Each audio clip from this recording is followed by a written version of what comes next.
أعوذ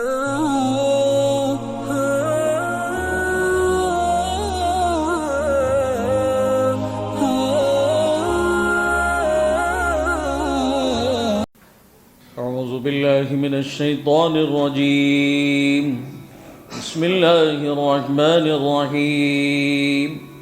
سيقول السفهاء من الناس ما ولاهم عن قبلتهم التي كانوا عليها ولله المشرق والمغرب يهدي من يشاء إلى صراط مستقيم. صدق الله العظيم.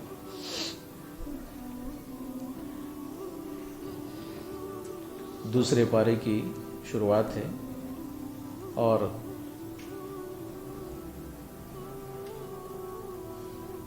اس پارے کی شروعات میں اللہ تعالیٰ نے تحویل قبلہ کے مسئلے کو بیان کیا اور اس کے واقعات اور اس پر یہودیوں کے اعتراضات اور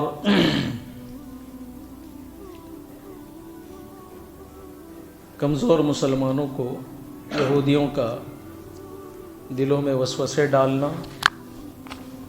وغیرہ.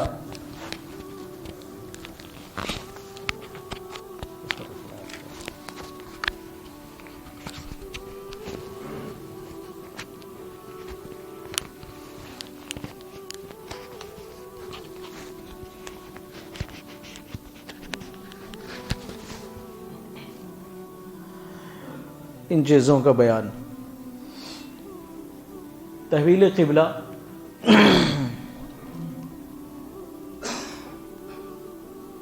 مدینے کو ہجرت سے پہلے مکۃ المکرمہ میں آپ صلی اللہ علیہ وسلم اور صحابہ بیت اللہ کی طرف رخ کر کے نماز پڑھتے تھے. وہی قبلہ تھا. ہجرت کے بعد مدینہ منورہ جب ہجرت کر کے آپ صلی اللہ علیہ وسلم اور صحابہ تشریف لے گئے تو وہاں حکم ہوا کہ اب بیت المقدس کی طرف رخ کر کے نماز پڑھیں.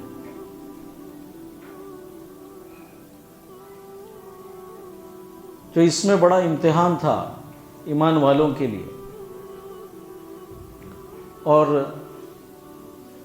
یہودیوں کو اعتراض کا موقع مل گیا. تو یہودیوں نے اعتراض کیا کہ مسلمانوں کو کیا ہو گیا کہ یہ قبلہ اول سے انہوں نے منہ پھیر لیا.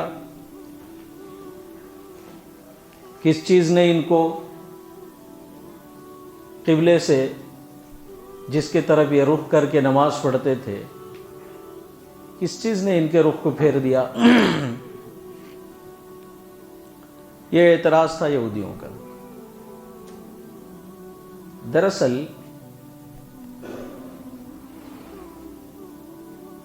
کعبۃ اللہ یہی قبلہ اول ہے. دوسرا قبلہ بیت المقدس ہے اور دونوں کو تعمیر حضرت ابراہیم علیہ السلام نے کیا ہے. سب سے پہلے کعبۃ اللہ کی تعمیر کی, پھر اس کے 40 سال بعد بیت المقدس جو قبلہ دوم ہے اس کی تعمیر کی حضرت ابراہیم علیہ السلام نے. اور کعبۃ اللہ کی تعمیر کے وقت حضرت اسماعیل علیہ السلام نے آپ کا ساتھ دیا, وہ آپ کے ساتھ تھے.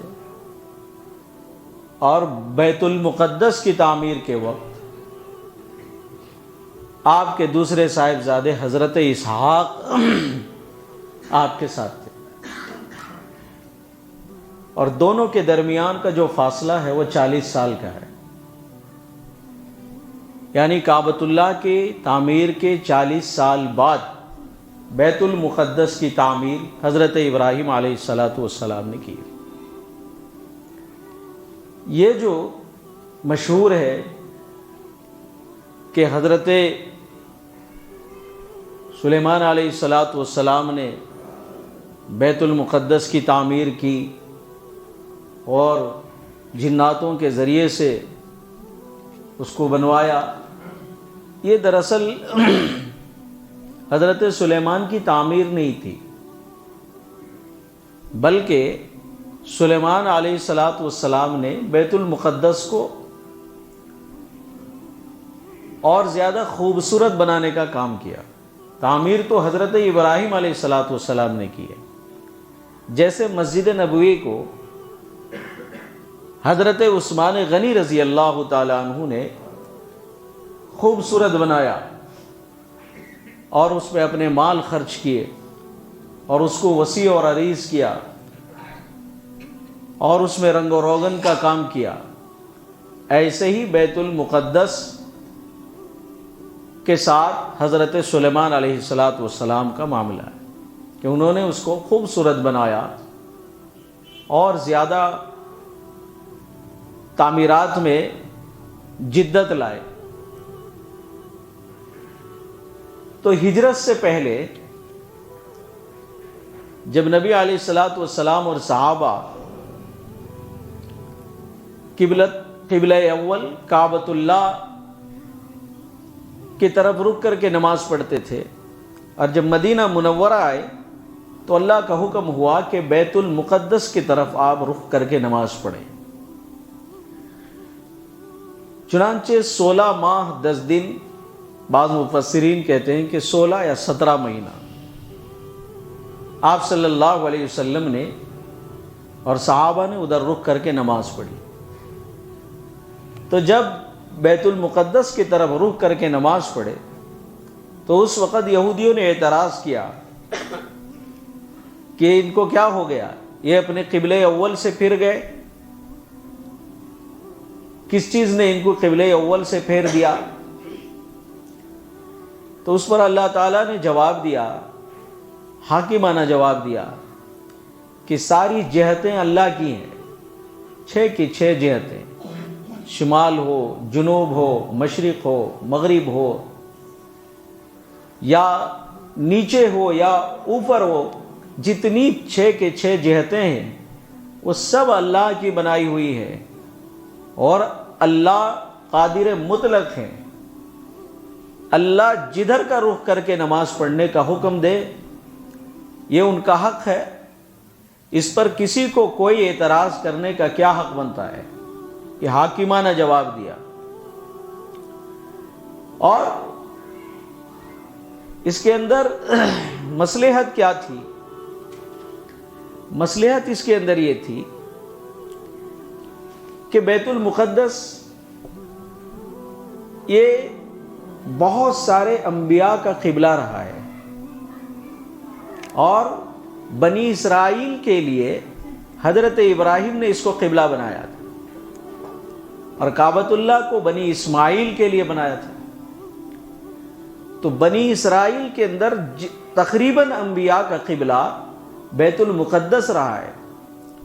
اللہ نے چونکہ اس امت کو امت وسطیٰ بنایا ہے، یعنی معتدل امت، اعتدال پر قائم رہنے والی امت بنایا ہے، اسی لیے اللہ نے حکمتاً حکم دیا کہ کچھ دن ادھر رک کر کے نماز پڑھیں۔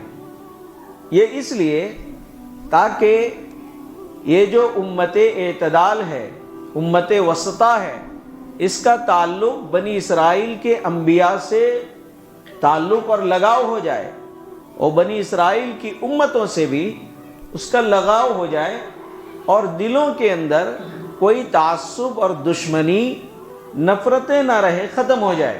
یہ مصلحت تھی، یہ حکمت تھی۔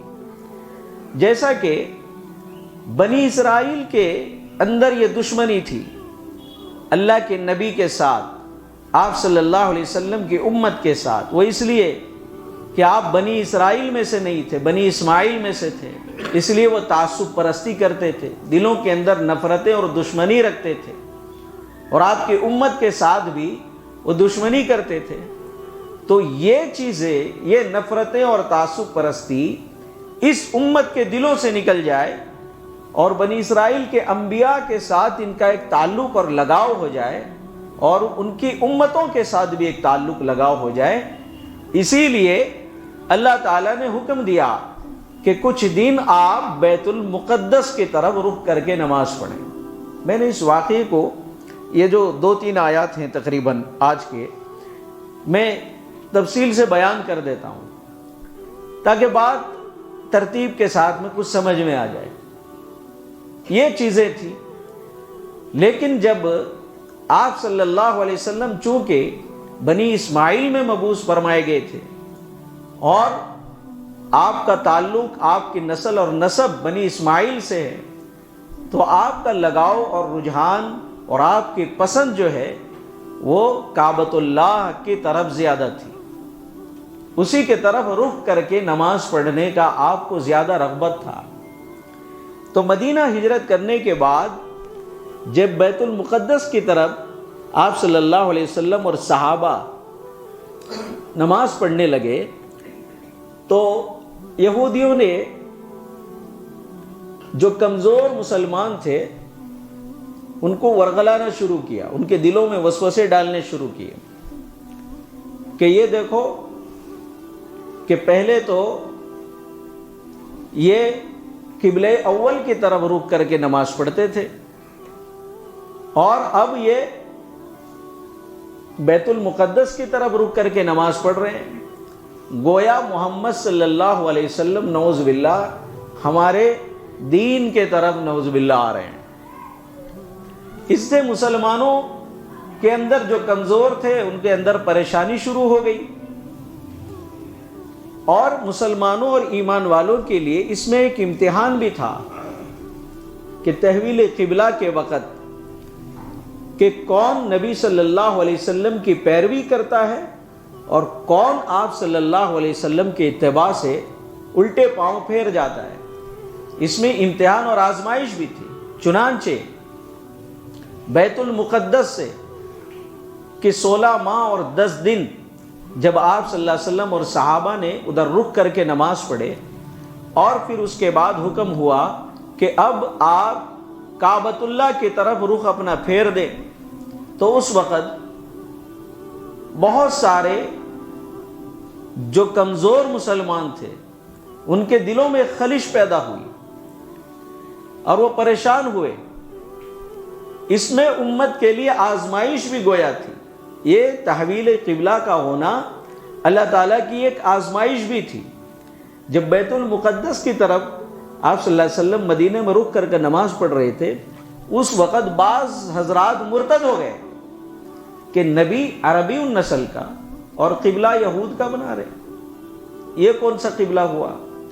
تو بعض مرتد ہو گئے اور یہود یہ کہنے لگے کہ محمد ہمارے دین کے طرف آ رہے ہیں۔ لیکن صحابہ کی جو اکثریت طبقہ تھی وہ سمعاً اور طاعتاً آپ صلی اللہ تعالی علیہ وسلم کے ساتھ رہی اور آپ کی اتباع اور پیروی کی۔ اس پر اللہ کے نبی پاک صلی اللہ علیہ وسلم نے جب 16 ماہ اور 10 دن آپ تحویل قبلہ یعنی بیت المقدس کی طرف آپ رخ کر کے نماز پڑھ رہے تھے، اس وقت آپ کی توجہ زیادہ کعبۃ اللہ کی طرف جا رہی تھی اور نماز میں آپ صلی اللہ علیہ وسلم بار بار سر اٹھا کر آسمان کی طرف دیکھ رہے تھے۔ آپ بار بار سر اٹھا کر دیکھ رہے تھے۔ اللہ تعالیٰ نے بھی آپ کا پسند کا خیال رکھا اور قبلہ اول جو پورے عالم کا قبلہ ہے اس کی طرف رخ کر کے نماز پڑھنے کا حکم دے دیا۔ یہ 16 ماہ اور 10 دن، ہجرت کے 16 ماہ اور 10 دن کے بعد پھر قبلہ اول کی طرف اللہ تعالیٰ کا حکم ہوا۔ آپ صلی اللہ علیہ وسلم بار بار نماز میں سر اٹھا کر آسمان کی طرف دیکھ رہے تھے، اس رغبت اور چاہت میں کہیں اللہ کا حکم نازل ہو جائے تمہیں قبلہ اول کی طرف اپنا رخ کر لو اور اپنا رخ کر کے ہم نماز پڑھیں۔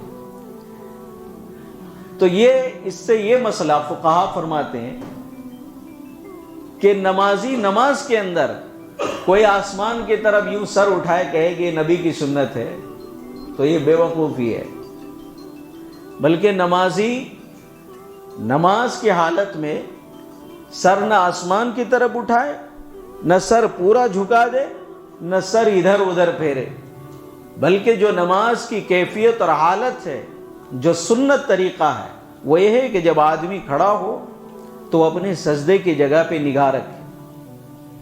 جب کوئی شخص اوپر دیکھتا ہے، حدیث پاک میں چنانچہ آپ صلی اللہ علیہ وسلم نے فرمایا کہ کوئی شخص اگر نماز میں یوں اوپر دیکھتا ہے تو وہ ہوشیار رہے کہ کہیں اس کی آنکھیں نہ چندھیا جائے۔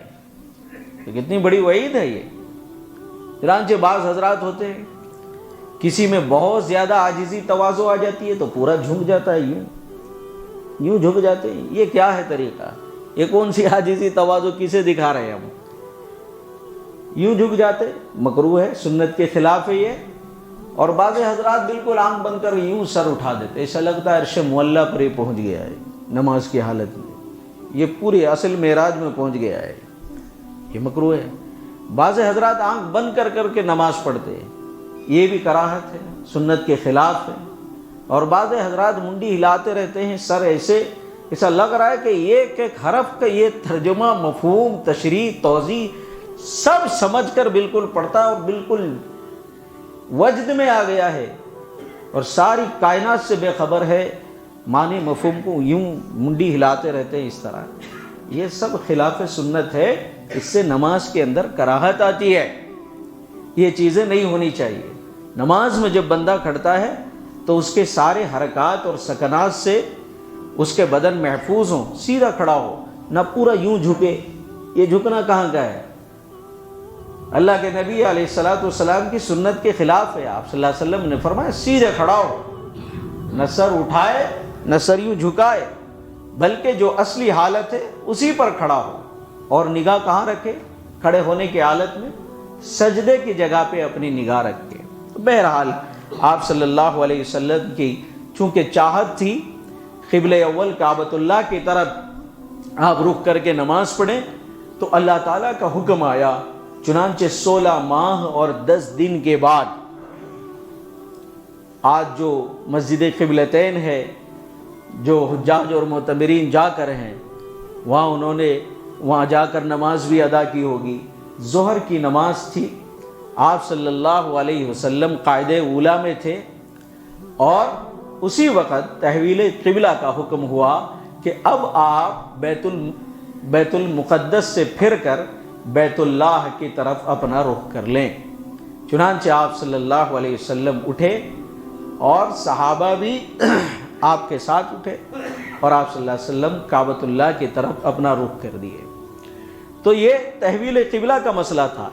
اس کے اندر مسلمانوں کے لیے آزمائش یہ تھی کہ ایسے وقت میں کہ جب ایک وقت ایک رخ کی طرف نماز کر کے پڑھ رہے ہیں، وہ پھر اچانک سے سمت بدل جائے اور رخ بدل جائے، پھر اس پر یہودیوں کے اعتراضات اور ان کے اشکالات۔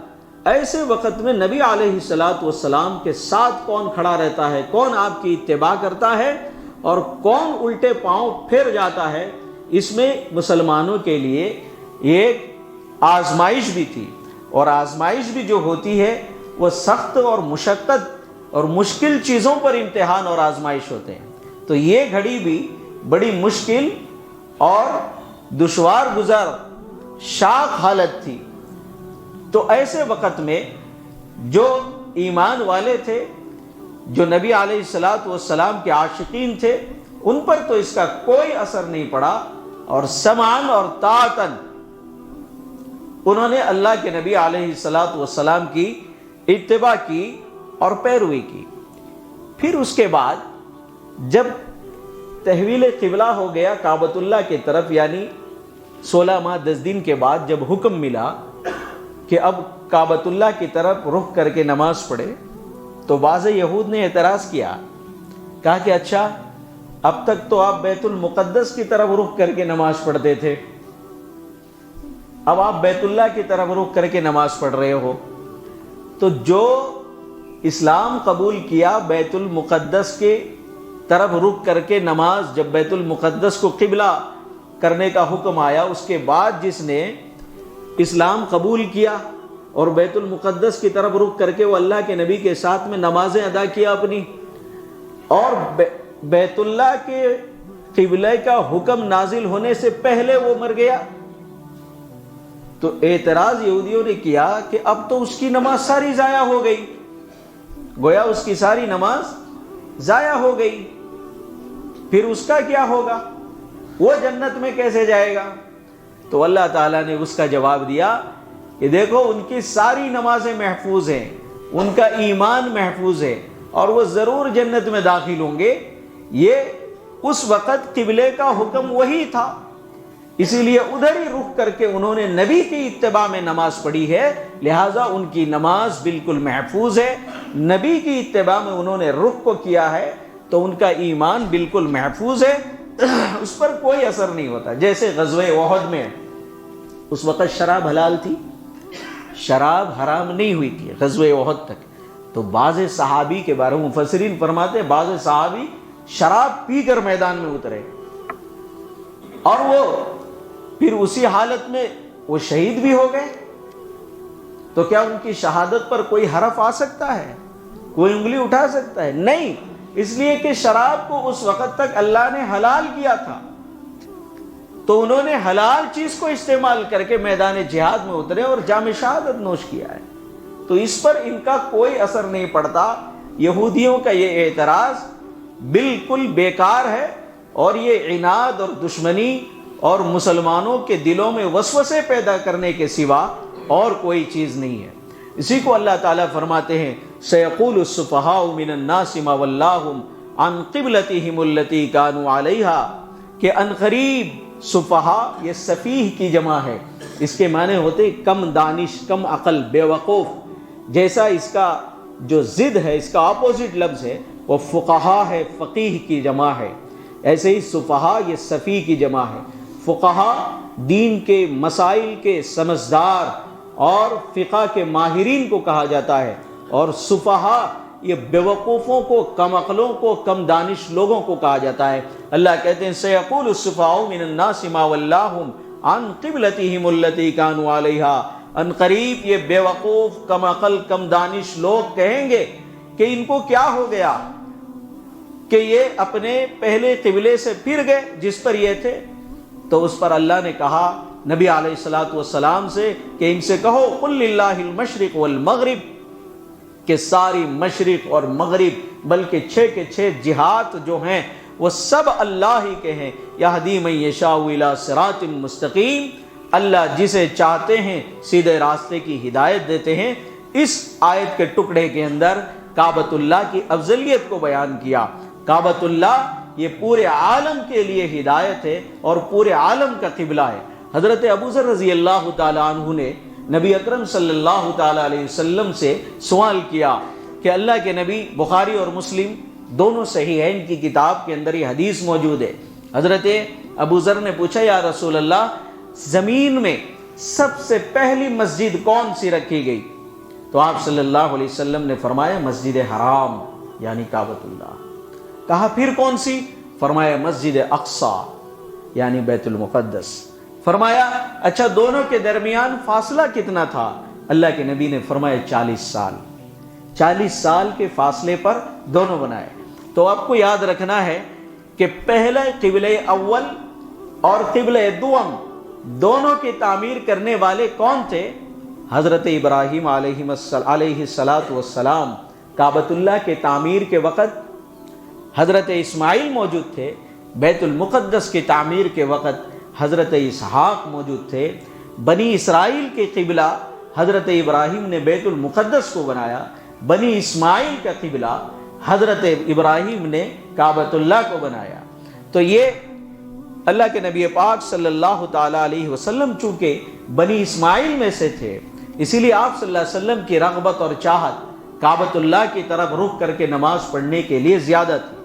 تو اللہ تعالیٰ نے فرمایا وَكَذَلِكَ جَعَلْنَاكُمْ أُمَّةً وَسَطًا لِتَكُونُوا شُهَدَاءَ عَلَى النَّاسِ وَيَكُونَ الرَّسُولُ عَلَيْكُمْ شَهِيدًا، اور ہم نے تم کو امت اعتدال بنایا، یعنی نہ تفریط میں پڑھنے والی نہ افراط میں یہودیوں کے جیسے، نہ تفریط میں نصرانیوں کے جیسے، اور نہ نجدیوں کے جیسے بالکل خشک، اور نہ بدعتیوں کے جیسے بالکل تر، بلکہ اس کے درمیان اعتدال کے ساتھ، اعتدال امت معتدلہ اللہ تعالیٰ نے اس کو بنایا۔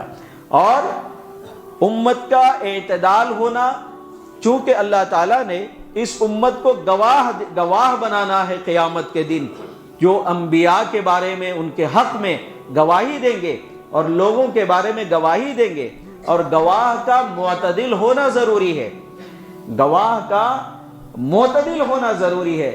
جس کے بارے میں گواہی دیتا ہے آدمی، شرعی جو قانون ہے، تو یہ دیکھا جائے گا کہ یہ شخص جس کے بارے میں گواہی دیتا ہے، جس کے خلاف گواہی دے رہا ہے، تو یہ دیکھنا ہوگا کہ یہ اس کا بہت زیادہ چہیتا تو نہیں ہے، بہت زیادہ کلوز تو نہیں ہے، تو شریعت اس کی گواہی کو قبول نہیں کرے گی۔ اور اگر دیکھے شریعت نے کہ یہ بہت زیادہ اس سے نفرت تو نہیں رکھتا ہے، تو پھر ایسے حالت میں بھی اس کی گواہی قبول نہیں کی جائے گی۔ ان دونوں کے درمیان ہو وہ اعتدال کے ساتھ، تو اس کی گواہی قبول ہوگی، چونکہ اس امت کو گواہ بنانا ہے۔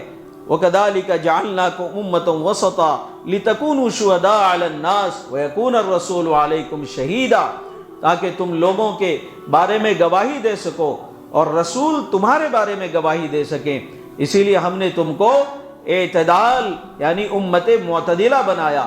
وَمَا جَعَلْنَا الْقِبْلَةَ الَّتِي كُنْتَ عَلَيْهَا إِلَّا لِنَعْلَمَ مَن يَتَّبِعُ الرَّسُولَ مِمَّن يَنقَلِبُ عَلَىٰ عَقِبَيْهِ، اور ہم نے قبلہ نہیں بنایا اس کو جس پر آپ تھے، مگر ان چیزوں کے ظاہر کرنے کے لیے کہ کون رسول کی اتباع کرتا ہے اور کون الٹے پاؤں پھر جاتا ہے۔ وَإِن كَانَتْ لَكَبِيرَةً إِلَّا عَلَى الَّذِينَ هَدَى اللَّهُ، اور یہ اتباع رسول اور یہ امتحان کا دینا یقیناً مشکل ہے، لیکن جو راہ راست پر ہیں، جو صراط مستقیم پر ہیں، جو ہدایت پر ہیں، جو نبی کے سچے عاشق ہیں، جو اللہ کے سچے اور حقیقی بندے ہیں، ان پر یہ کوئی بھاری نہیں ہے۔ وَمَا كَانَ اللَّهُ لِيُضِيعَ إِيمَانَكُمْ، اس پر یہودیوں کے اعتراض کا اللہ تعالیٰ نے جواب دیا کہ اللہ تعالیٰ ان کے ایمان کو ضائع کیسے کر دے گا، جو نبی کی اتباع میں انہوں نے تحویل قبلہ سے پہلے نماز ادا کی ہے، اعمال کیے ہیں، یقیناً ان کے اعمال محفوظ، ان کے ایمان محفوظ، اللہ تعالیٰ ان کے ایمان کو ضائع نہیں کرے گا۔ وما كان الله ليضيع ایمانکم ان اللہ بالناس لرؤوف الرحیم، بے شک اللہ تعالیٰ بڑے شفیق ہیں اور بڑے مہربان ہیں۔ یہ تھی آیات اب تک کے، یہ تحویل قبلہ سے متعلق اللہ تعالیٰ نے اس آیت میں تحویل قبلے کو مسئلے کو بیان کیا اور پوری کیفیات کو بیان کیا۔ اللہ تعالیٰ سے دعا کریں کہ اللہ تعالیٰ ہمیں نبی علیہ السلام کہ سچا متبع اور سچا عاشق بنائے، اور اللہ تعالیٰ ہمارے دلوں سے نفرتوں کو ختم کرے، تعصب کو ختم کرے، محبتوں کو، الفتوں کو اللہ تعالیٰ ہمارے دلوں میں جاگزیں فرما دے، کیونکہ نفرت اور عداوت اور بغض اور کینہ، حسد، ان چیزوں سے پہلی امتوں نے اپنی افضلیت کو کھو دیا ہے۔ یہ امت بنی اسرائیل کی جو بہت زیادہ افضل تھی، فضلناہم علی العالمین، اللہ فرماتے ہیں ہم نے پورے عالم پر اس بنی اسرائیل کو فضیلت دی تھی کہ پورے عالم کے اندر اس کے مقام کو بلند کیا تھا، ان کے مرتبے کو بلند کیا تھا، ان کو بادشاہت دی تھی، ان کو سلطنت اور حکومت دی تھی، اور ان کے درجات کو بلند کیے تھے، ان کے لیے اتنے اعزاز کی اللہ نے اکرام کیا، ان پر اتنا رحم کیا کہ آسمانوں سے اللہ تعالیٰ نے ان کے لیے من و سلوہ کو اتارا، مگر ان کی دشمنیاں، ان کی نفرتیں، ان کی عداوتیں دوسرے نبیوں کے ساتھ حد درجہ تھی، اور نبیوں کی بے حرمتی کی اور انبیاء کو قتل کیا، اور آپسی چپقلش اور آپس کے اندر ایک دوسرے کے ساتھ نفرتیں، ایک دوسرے کو ملک سے نکالنا، ایک دوسروں کے گھر کو اجاڑ دینا، اور ایک دوسرے کو مار کر اور اس کے مال و دولت کو لوٹنا، جس سے اللہ نے منع کیا تھا، انہوں نے وہی چیزوں کو کیا۔ تو پھر اللہ تعالیٰ نے فرمایا کہ ان کو پورے عالم کے اندر اللہ نے ذلیل اور خوار کر دیا۔ تو ان صفات کے حامل جو بھی ہوگا تو پھر اس کا عمل بھی اسی طریقے سے ہوگا اور اللہ کے یہاں اس کی پکڑ بھی اسی طریقے سے ہوگی۔ انسان نفرتوں سے، بغض اور حسد، کینہ سے انسان اپنے اعمال کو ضرور جلا سکتا ہے، لیکن انسان اس سے ترقی اور بلندی پر نہیں پہنچ سکتا۔ کہتے ہیں اعمال سمجھ نہیں سکتا انسان جب کسی کے متعلق عداوت اپنے دل میں لیتا ہے، اپنے خاندان کا ہو، اپنے اعزا قارب کا ہو، اپنے دوست و محبت رشتہ داروں کا ہو، دوست و احباب کا ہو، تو یہ جو نفرتیں ہیں اس کے اعمال کو ضائع کرتی ہیں اور اس کے اعمال سلب ہوتے ہیں۔ یہ سجدے میں رہتا ہے، دل اس کا حسد اور کینہ سے جب جلتا ہے تو اس کے اعمال خاکستر ہوتے ہیں۔ یہ ہمیں سمجھ میں نہیں آتا ہے۔ جیسے برف کی سلی کو رکھ دو اور دھیرے دھیرے وہ گرمی سے پگھلتا پگھلتا پگھلتا دھیرے دھیرے ختم ہو جاتا ہے اور پانی بن کر بہہ جاتا ہے، ایسے ہی یہ ساری چیزیں جو بنی اسرائیل کی صفات اور سانحہ تھی، ان کے عادت ثانیہ تھی، یہ صفات کے ساتھ انہوں نے اپنے اعمال کو ضائع کیا، انہوں نے اپنے آپ کی ذلت اور خاری پوری دنیا کے اندر کروائی۔ آج اگر ہمارے دلوں کے اندر یہ صفات ہیں تو اس سے ہمارے اعمال بھی ایسے ہی ضائع ہوتے ہیں۔ اسی لیے اللہ تعالیٰ سے دعا کریں کہ اللہ ہمارے دلوں کو صاف فرمائے، اللہ امت کے اندر اتحاد اور اتفاق، محبت اور الفت نصیب فرمائے، آمین ثم آمین۔ اللہ قرآنی زندگی نصیب فرمائے۔ السلام علیکم ورحمۃ اللہ وبرکاتہ۔